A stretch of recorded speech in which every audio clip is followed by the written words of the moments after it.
Coming up on this week's episode of Hip Hop Now Podcast, it's a book review. Tupac. Let's get it. Welcome to Hip Hop Now Podcast. If you're from the future, you know what to do. Get your ass out of here.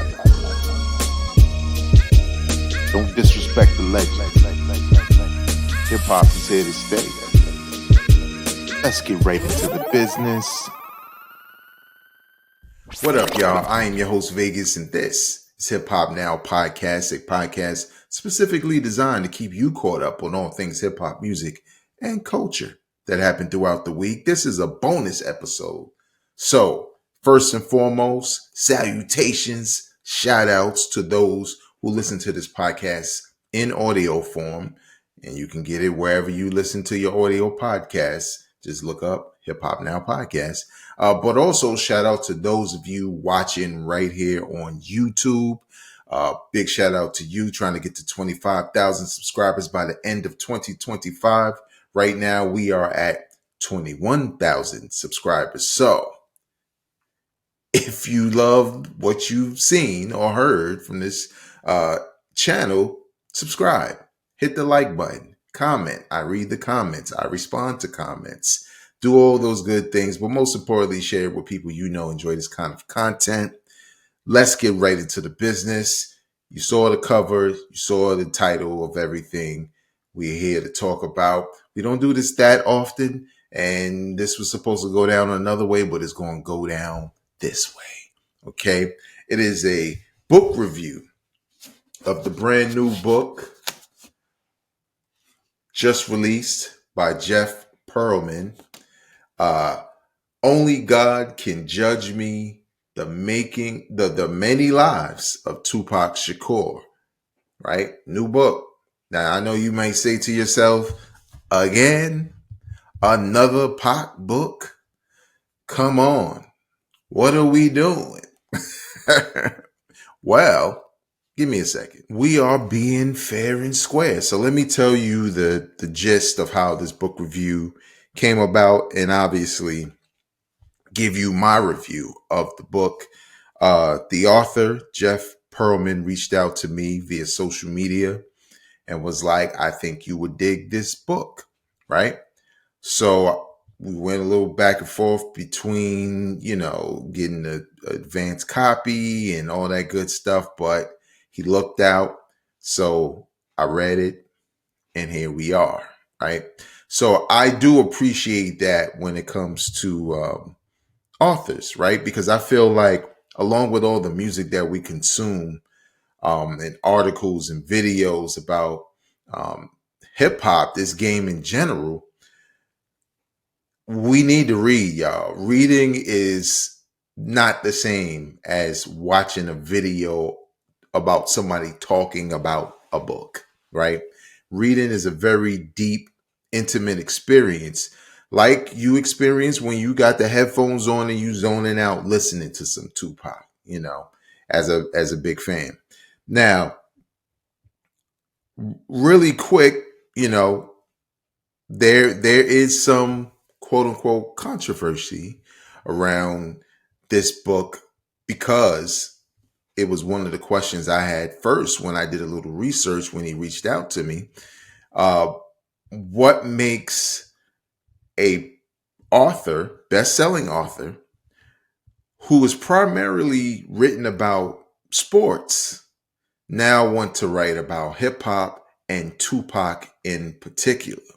That probably was my biggest question. Like, where's the interest?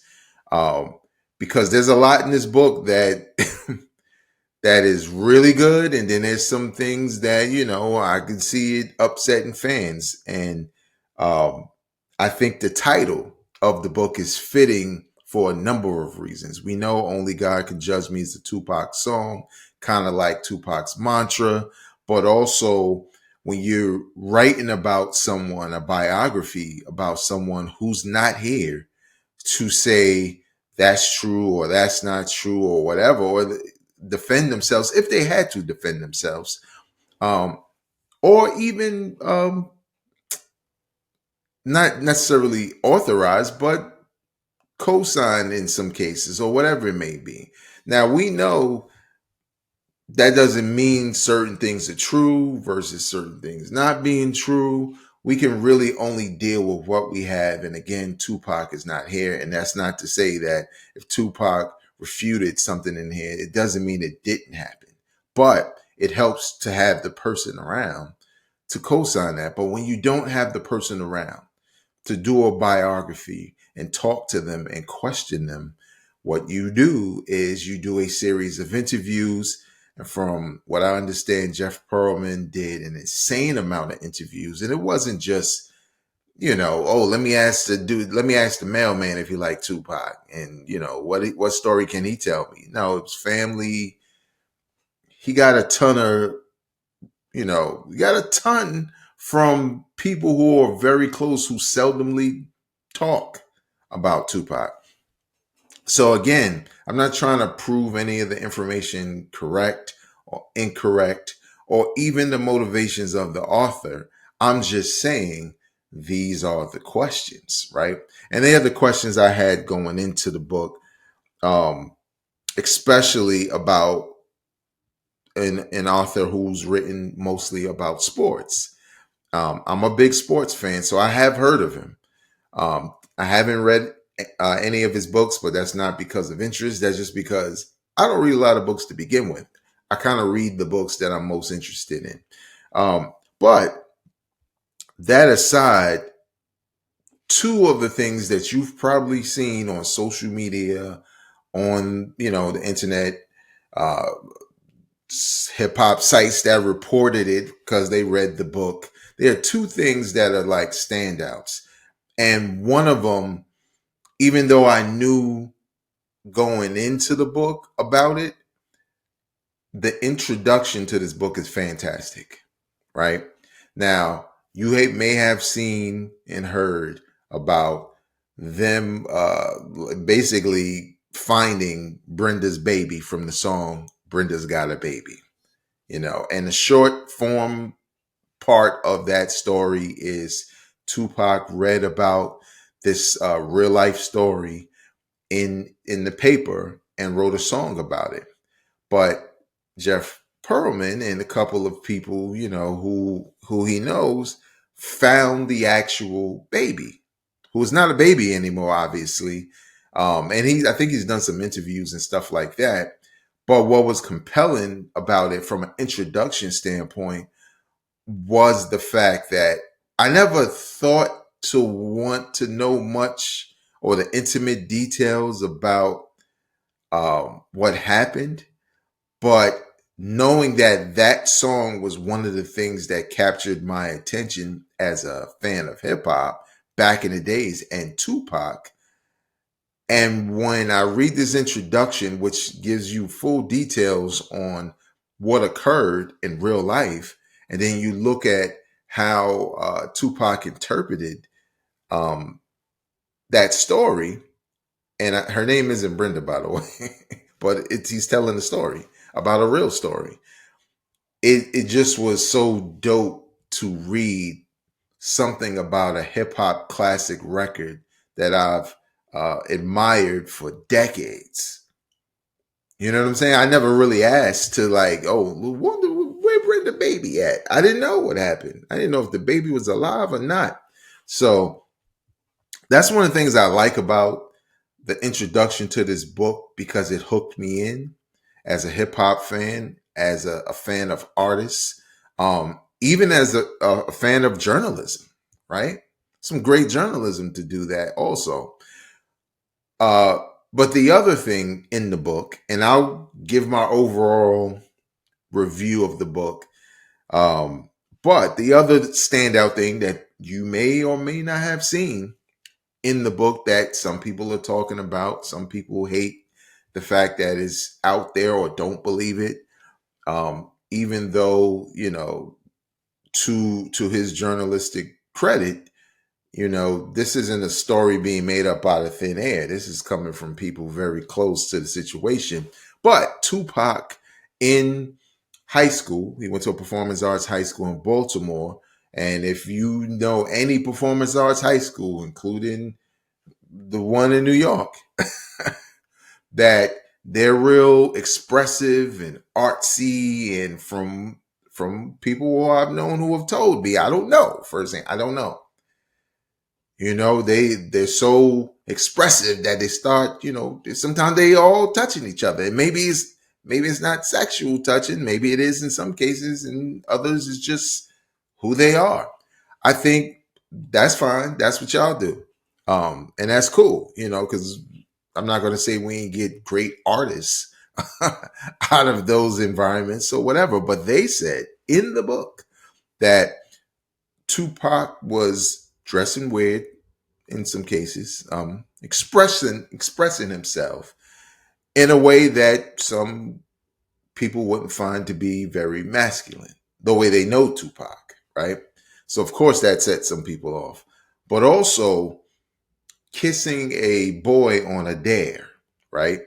And I guess the guy who he kissed was also interviewed, and basically was saying like it wasn't like no passionate kiss, but then he kind of goes on to say how he felt like they had a connection. But again, when I said about perception from uh multiple people with different stories, in this instance, like we don't get to hear Tupac say, yo, we was wilding, right?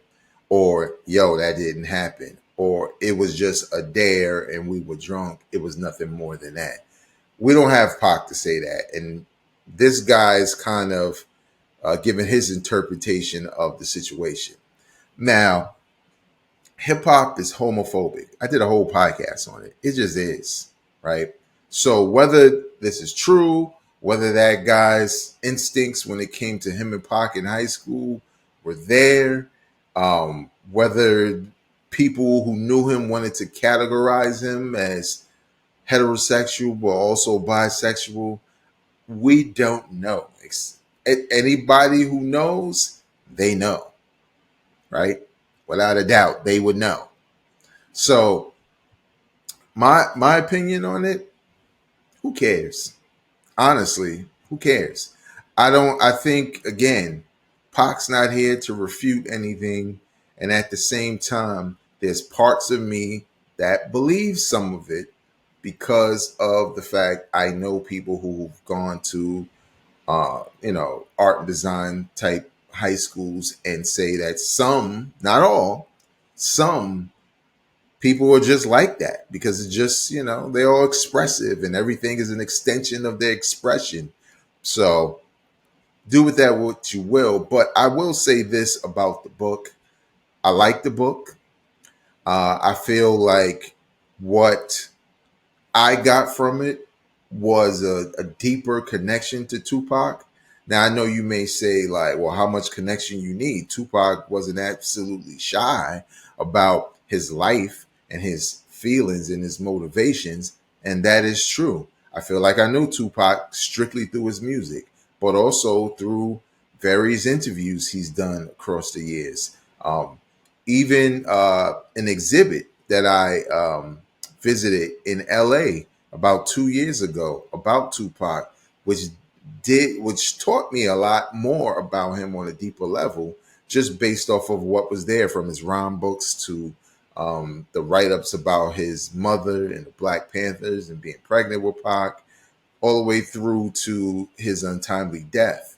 Right. So I feel like I know Tupac, but I think the amount of interviews and um, journalism, as far as like what Jeff Pearlman was able to get from these interviews and present, I feel like you learn a little bit more about Pac. Now, I will say this: if you've read a million Tupac books, you probably have a different perception of what's here. That's because honestly, that's what it's going to come down to. I have not. This is the only Tupac biography I've ever read. And I don't read many, and that's why, right? Because I'm one of those people where I'm like, I listen to the music, watch interviews. Now that I went to an exhibit, I know Pac. But there's always a layer that's much deeper that you don't know.